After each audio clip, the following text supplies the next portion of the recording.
Guys ஃபைனலாக நம்ம ஒரு ஐசிசி ட்ராஃபி அடிச்சிட்டோம். ஸோ எல்லாருமே நீங்களும் என்ன மாதிரி அதே வைப்பில் தான் இருப்பீங்கன்னு நினைக்கிறேன். ஸோ இப்போ வாங்க நம்ம அந்த வைப்பை கண்டினியூ பண்ணலாம்.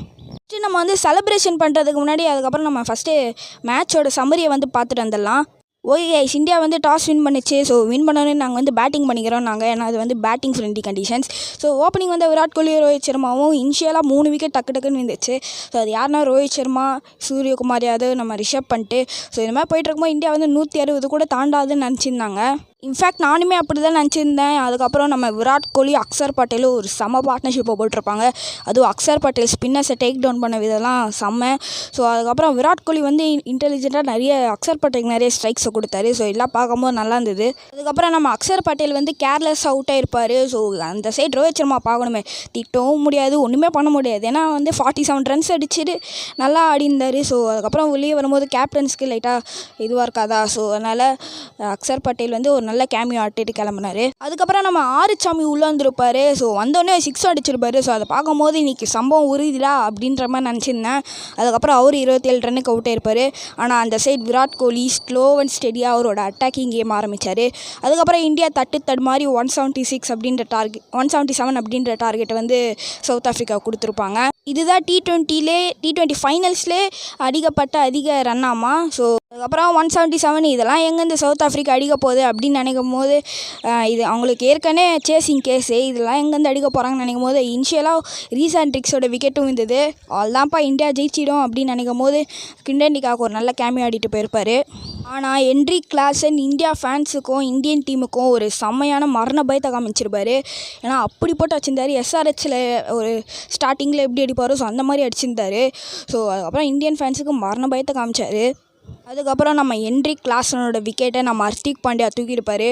ஸோ அப்போ ரோஹித் சர்மாவோட ஹாப்பினஸை பார்க்கணுமே. ஸோ இன்ஃபேக்ட் எல்லா இந்தியன் ஃபேன்ஸுக்கும் எல்லா இந்தியன் டீமுக்கும் அப்படி தான் இருந்திருக்கும். ஸோ ஏன்னா மெயின் விக்கெட்டு இப்படி பார்த்தா நமக்கு லாஸ்ட்டு ஓவரில் 16 ரன்னு வேணும். ஸோ அதுக்கப்புறம் லாஸ்ட்டு பாலில் இன்ஃபேக்ட் 9 ரன் தான் வேணும். ஸோ அப்போவே இந்தியா வந்து ஜெயிச்சிடும்னு அப்படின்னு தெரிஞ்சுது.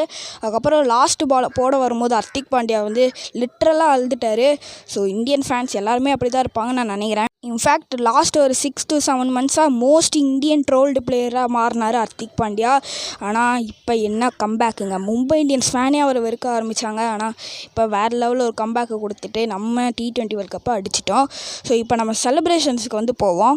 அதுவும் அந்த லாஸ்ட்டாக அந்த பாலை போட்டு முடித்ததுக்கப்புறம் ரோஹித் சர்மா வந்து கீழே தட்டுவார் கிரவுண்டை. ஸோ அதெல்லாம் பார்க்கும்போது அவருக்கு தெரியும் ஒரு கேப்டனாக எவ்வளோ கஷ்டப்பட்டு இந்த டீமை வந்து லீட் பண்ணிவிட்டு ஒவ்வொரு பிளேயரும் வருவார். அவருக்கு வந்து ப்ரெசன்டேஷனுக்கு போகும்போது நாங்கள் இந்த வெற்றிக்கு நாங்கள் வந்து பின்னாடி நிறைய உழைச்சிருக்கோம். ஸோ இந்த ட்ரெஸ்ஸிங் ரூமில் நிறைய பேசணும். ஸோ அதோட பலன்தான் இந்த வெற்றி. ஸோ அப்படின்னு சொல்கிறாரு.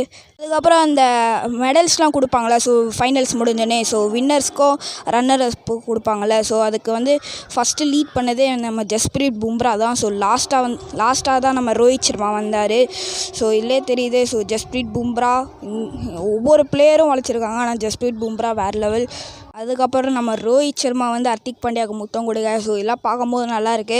அதுக்கப்புறம் என்னது கப்பை லிஃப்ட் பண்ணுற மூமெண்ட் தான். ஸோ எல்லாம் ஸ்ப்ரே அடிக்க அதுக்கப்புறம் ரிஷப் பண்ட் வந்து செம்மையாக ஸ்ப்ரே அடித்தார். ஸோ எல்லார் மேலேயும் பட்டுருச்சு. அதுக்கப்புறம் ரோஹித் சர்மா ஸோ அவரும் நல்லா என்ஜாய் பண்ணார். ஸோ அதுக்கப்புறம் ப்ரெசன்டேஷனுக்கு மேன் ஆஃப் த மேட்ச்சுக்கு வந்து விராட் கோலியை கூப்பிட்ருப்பாங்க. ஸோ அவர் வந்து அப்போயே சொல்லிட்டுருப்பார், இது வந்து புதுசு இல்லை, எல்லா பிளேயர்ஸ்க்கும் தெரியும், நான் வந்து இதான் என்னோடய லாஸ்ட் T20 மேட்ச் ஃபார் இந்தியான்னு சொல்லியிருப்பார். ஸோ ஒரு லெஜெண்டோட யாரா வந்து இங்கே முடியுது. ஸோ T20யில் அவர் வந்து ஏன் லாஸ்ட் T20 மேட்ச்னு சொல்லனா அவர் வந்து கண்டிப்பாக IPL ஆட போகிறாரு. ஸோ அதில் எந்த விதமாக சந்தேகமும் இல்லை. பட் இந்தியாவுக்காக அவ்வளோ ரன்ஸ் அடிச்சு கொடுத்துருக்காரு. So thank you Virat Kohli. நீங்கள் என்ன நினைக்கிறீங்க மறக்காமல் கமெண்ட்ஸில் சொல்லுங்கள். ஸோ நீங்களும் எப்படி என்ஜாய் பண்ணிகிட்ருக்கீங்க ஸோ அப்படின்றத மறக்காமல் கமெண்ட்ஸில் சொல்லுங்கள். ஸோ இன்னொரு வீடியோவில் சந்திக்கிறேன். Bye guys.